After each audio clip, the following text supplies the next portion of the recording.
አንድ ጊዜ እናታችን አይሻ ነብዩ መሐመድ ሰለላሁ ዐለይሂ ወሰለም ጠየቆችው ያ ረሱላህ አላቸው እንደው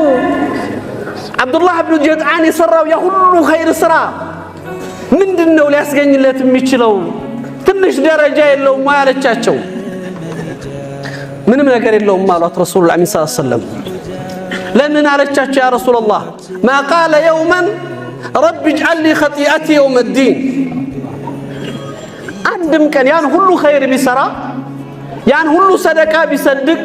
ያን ሁሉ ጥሩ ተግባር ላይ ቢገኝ አንድ ቀን አኸራን ፈርቶ በጌታ ዋምኖ የዛችን ያሳረኛ የመከራ ቀን ቅጣት ጠብቀኝ ብሎ አላህ ለምኖ ያውቅምና የዚህ ጸጋ ባለቤት አይደለም አሏት ረሱላህ ሰለላሁ ዐለይሂ ወሰለም ምን ማለት ነው በሐያታችን የኛ ክብር የኛ ልቅና የኛ ትልቅነት ሊመጣ የሚችለው ይሄ ላ ኢላሃ ኢላላህ መስመር የህይወት መስመራችን ሲሆንና